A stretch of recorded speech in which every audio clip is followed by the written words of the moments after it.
right. Hello, everyone. This out there in the Wonkyfied network. Hope you're doing well. We have a great episode today. As I'd promised earlier, we we want to get in touch with all those nerds out there, all nerds of all ages, stripes, and interest. And so I'm here with Professor and Pastor Paul Carby, that's Carby, who I knew from my he teaches and has taught at DBU, and is a philosophy professor. And I'm going to let him introduce himself in a moment and tell us a little bit more about himself. But this series is going to be, right now we're trying to work out a good title, but it's what, nerd culture and Christianity, or nerds and Jesus. And so it's touching on several of the science fiction tropes, canons, and fields. And so I think you're going to enjoy it. And the first one we're going to discuss, well, it depends on when you watch it, but the first recordings will touch on time travel and life and death. And so it's pretty deep stuff. So, but I wanted to let Paul take a moment to introduce himself and just tell us whatever he thinks our audience, needs to know about him. So go ahead, Paul. Tell us about yourself. Absolutely. Thanks a lot for having me. My name is Paul Carby. I am an adjunct professor sometimes, whenever I have the opportunity to be. Currently, I live in St. Louis. I am a pastor or minister to students at a local church here in Creve Coeur, Parkway Baptist Church. I'm also a PhD student that is quickly, hopefully, finishing up my tenure as a student there. And I'm at the Southern Baptist Theological Seminary in Louisville. And I'm specializing in medieval Christian philosophy. So focusing on those things from Augustine to about Aquinas, and really just trying to nail down those different elements and how they impacted the rest of the theological world going forward. And as you said, Dr. Sullivan, I'm a geek at heart. I'm a nerd. I speak geek fluently, and so when it comes to these things, I'm pretty well versed and unabashedly so. I love the culture. I love the different elements of it. I think it presents a lot of interesting theological and philosophical topics. So I'm really excited. Great. So geek is a second language. Absolutely. You have that. Okay, great. I think we chatted earlier prior to this episode, and you kind of identify, because obviously the geek world, the nerd world, it's vast. It's one of the subjects we'll talk about is the multiverse. There's a multiverse of nerdness, right? And so what are some of the universes that you like to travel, the nerd universes that you like to travel in, Paul? Yeah, that's a great question. Because you said, I mean, not only are they vast, but they overlap a lot. And so I tend to focus on things like comics. I'm a big comics nerd. And of course that brings with it certain type of binary proclivities, whether you're Marvel or DC. I tend to gravitate toward DC, but I have my Marvel inclinations. I'm real big into gaming of all types and stripes, as well as things in the fantasy world. So when it comes to high sci-fi, the really kind of space odyssey kind of sci-fi, it's not as much of my world, but thankfully I know enough of the tropes to be able to speak the language a little bit. But mainly comics, games, movies as they relate to the culture, things like that. Great. So that I check a lot of those boxes too. I probably have, and certainly fiction, as we've talked about, the Lord of the Rings and the Hobbit and C.S. Lewis and that sort of fiction and those levels of fiction. And we also talked about, I'm into comic books too, and probably, I don't know, growing up I was probably split. I had this really good book when I was a kid. That was written by Stan Lee, that just kind of went through the development of all the Marvel characters at the time, all the famous ones, and I don't think Iron Man was included at the time. So, but the Fantastic Four, Spider-Man, the Hulk, Doctor Strange, all of those. And so that was fascinating. It was really a treasure trove. Now, since recent lawsuits have questioned how much of that he actually did, it was kind of interesting. But as a kid, it's fascinating, and it's a good read, and it teaches us a lot about and it really informs us. And so, one of the things I want to really touch on is how this is going to why we think it's important to connect this area, this booming and huge area, but still this niche area of the culture with our faith and help us understand biblical truth better.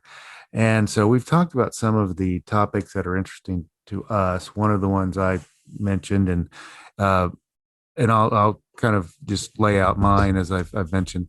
Um, Comic books, yes. Split. I'm kind of agnostic on the Spider-Man DC. Obviously, everyone's a Batman guy, right? Right. So, Or they should uh, be. and I'll just go ahead and lay it out there. Marvel has had probably deeper characters and deeper character development. DC has the villains, though, right? DC Yeah. has the best villains, but love them both. Never really had a dog in either hunt, as my East Texas grandpa used to say. Science fiction, again, yes. Probably loved Star Wars as a kid. May lean more towards Star Trek Hmm. now. Maybe I just felt sorry for it as a kid, but because Star Wars got all the attention. But it's a deeper, more philosophical show, and there's a lot of room we could travel in that.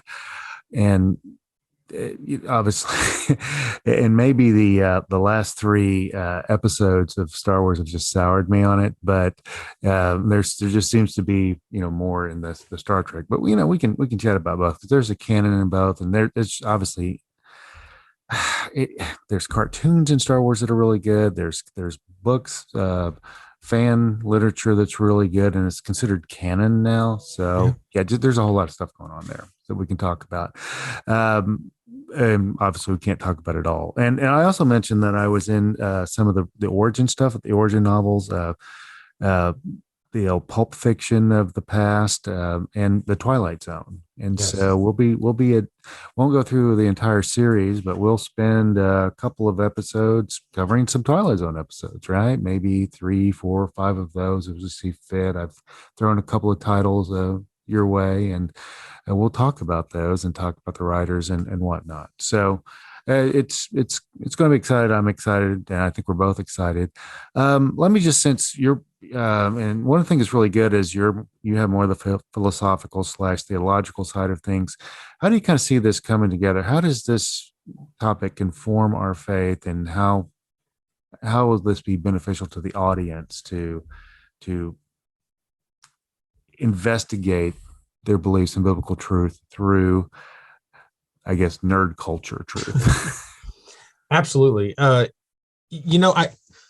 was thinking about this, and I think the best way to think about it is when we come to science fiction specifically, and I use science fiction as a very broad term because Right. science fiction incorporates fantasy, it incorporates so many other aspects of things. I think that we have to remember that as long as we as human beings have been looking at a phenomenon, looking at a situation and thinking, why does this happen? We've been postulating, coming up with some idea to fill that with. The Nordic myths, the Greek myths, the Ugaritic myths, all of these, pantheons of gods, the mythology of the past was the science fiction of the day. And so it shaped the culture in a very substantive way. It gave people outlets for their dreams and desires. It gave them, it tried to postulate answers to things that they didn't understand. And in some ways, it created these heroes and villains that helped them to identify themselves. Science fiction and the things of nerd culture do the same thing. We have different outlets because technology is different, but it doesn't change the fact that when you're seeing the broody, dark, contemplative side of Bruce Wayne, and you're wrestling with your own understandings of tragedy in life, you can't identify with that. Or when you're swinging on the webs in New York City, and you're kind of feeling the freedom and the young people wrestling with what it means to have responsibility and power, and have these things you can't identify with, Peter Parker, or when you're wrestling with some of these topics, like you said, like you gave us in like Walking Distance, the episode of The Twilight Zone, where a man's wrestling with nostalgia and trying to understand where he fits in this paradigm of in the past or in the future. All of these things, while they're entertaining, these are the myths of our day. And so I think that it's important, because whether we realize it or not, we're building a mythology to our own culture, our own time period. And obviously, as Christians, we want to make sure that whatever we do does so to the glory of God. And so if this is a part of our cultural mythology, it needs to reflect, or at least identify and answer and tie back to our own faith. So I think it's very important. I think it's ingrained in who we are. And as Christians, that needs to have a stake in that. Yeah, I think that's great. I would also add, obviously, it's a great way to reach audiences and to provide illustrations that might bring for all of us, because theology and the scripture has some weighty concepts, and that's one of the connections I make. Some of these, like the Twilight Zone, the episodes you mentioned, those are 30 minutes, but there's a lot there to unpack. Comic books, there's a lot to unpack. And one thing that really hits home to me is I remember, and maybe you've done this too, when I think about when I first became engaged in reading the Bible, which was actually before, when I first engaged religion, if you will, in the Bible. And that was before I accepted, had my salvation experience. And so that was a different, childlike experience as well. But you have that childlike approach to reading about the heroes of the faith. You have that childlike approach to reading the stories, and it's presented to you obviously in a more digestible fashion for kids. And so now you go back and read the same thing, even some of the birth of Jesus, the Christmas story, Noah, Moses, Abraham, even, the ones, like I remember being a kid having to draw pictures of Abraham, because Abraham just, he didn't have the flood, and he didn't have the Ten Commandments, right? Just kind of, okay, let's talk about Abraham, but obviously a huge hero of the faith. But now you go back and read those, and you have it's a different set of eyes, right? And they're different people to you. And of course, when you're a child in the faith, whether you're a child or you're a child in the faith, when you look at the great things they did, and you look at the great failures they had, whether it was a hero of the faith or, someone who, I guess, for lack of a better term, we would call a villain, right. You just put it in those terms. And now I like to say one of the signs of spiritual maturity is when you read about the Hebrew nation and all the ways that they, disappointing God, you go, oh, I can't believe they did this or that, the other. And you're like, now once you mature, you go, oh, okay. Now I see the challenges and what they were dealing with. And boy, I tell you, some of these like comic books, you kind of have that same, going back to them as an adult, watching, there's one Twilight Zone episode I don't think you've seen yet that I've suggested. Let's see. What way it was, Nothing in the Dark. Nothing in the Dark. Yeah, Nothing in the Dark. And so that's one of the ones, and there's several I can think of that I saw when I was a teenager. I wasn't, and just for the record, I wasn't a teenager when the show, the original Twilight Zone premiered, but it was in reruns, but syndication. And so, it was one of those black and white shows when I was a kid, color TV, right? But the way that those episodes and the writing deals with concepts like life and death and letting go, and dealing with fear, dealing with disillusionment, dealing with nostalgia, yeah, you just look, the passage of time changes your eyes and how you see this. So I think that's a big part of why I think this will be a great series, because we can look at, okay, when we were kids, this is what we saw Spider-Man. This is what we really focused on, and Right. now we focus. Now we kind of see it in a different set of lenses. Do you have any thoughts on that? Follow. Yeah, I think you're right on. I think that obviously as we grow and mature, we see things, like you said, differently. Our Right. lenses changes. All that vernacular, I think, is true. And so life experiences change the way we interact with the world. And so the same stories, the same story of Samson for me growing up was, yeah, strong guy, long hair, should have stayed away from Delilah, Yeah. but but you get the VBS picture where he looks like he's smiling when he's pushing the pillars down. Yeah. But then you really realize the depth and corruption in his soul and his character, and how he's not a hero. He is truly a very twisted, dark individual that God still used, right? But at the same time was not be who we consider a good guy. And Right. so we get the depth as we go forward in stories. More of these layers are peeled back. And so I think the nuance of growing older and looking at these stories again in different ways helps. I did want to say one last thing about this. I think that another real benefit of this, as I'm just kind of thinking through this, I think you hit on it, and I think it's true. There's an apologetic benefit, I think, to looking at these as well. And that is that we have so many people that in a world that is, like you said, pretty much agnostic of truth, that is looking for some type of character-driven structure to reality that says, why does this matter? Why does this happen? If they're looking for something outside of God, then these become kind of the constructed narratives that they start looking at. Maybe not in the sense that, okay, I believe that mutants are real, but they start saying, well, science then has the possibility to do these things. And so if this is what the world thinks of reality, I think being able to address it and understand it from a Christian standpoint adds a little bit of that apologetic weight to what our conversations are. It gives us, because these reflect humanity, right? These reflect the darkest parts of who we are, the hopes and dreams that we have. These are all things the Bible, like you said earlier, speak deeply to.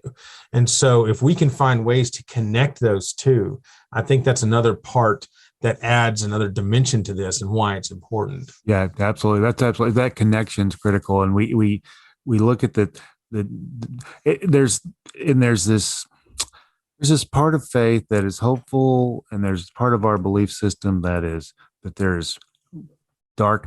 Maybe darkness is the right term, but there is this pathos. Is that maybe the right term? And we see part of it is being able to understand and develop what I would call, I guess, eternal empathy for others. Yes. So that's great. Now we're running out of time for this episode, but real quick, we can just kind of, just to clarify for folks, some of the topics that we're interested in, maybe we can just hit it. You've mentioned wanting to talk about the hero, trope,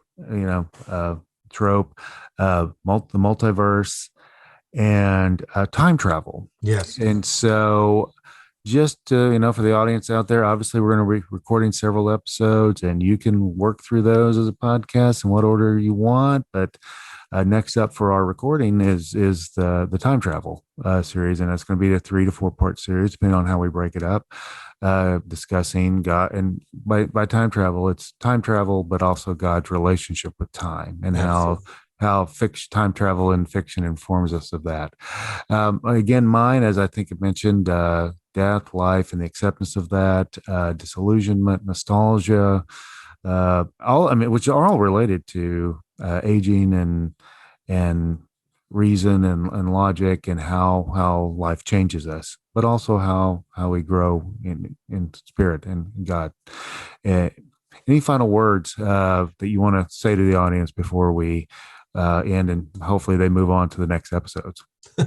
I would just, I hope that this blesses them. If nothing else, it's just two people that love the subject and love the Lord, trying to work through how it best applies to all of us. So I hope it blesses them, and I hope it gives them some things to think about, because these are all very interesting topics. Yeah, absolutely. I mean, there's a lot going on there, and that I would say the same thing. I hope it also. I mean, not that you and I, we're not Martin Luther, we're not Billy Graham, but Yeah. hopefully, in some sense, it does perhaps shine a light on um, your faith and maybe help you dig deeper in that regard, because it's doing that for me, and also helping me try to understand why I like this stuff so much, and why, how that's not really bad. So great. So again, we'll talk time travel, but in using that time travel trope, you can travel through the time of the episodes, your audience, as any way you wish. So, Okay. but we just hope that you do it, and we look forward to getting your feedback on these ideas and these concepts. Thanks, and we'll talk to you later on the Wonkyfied Network.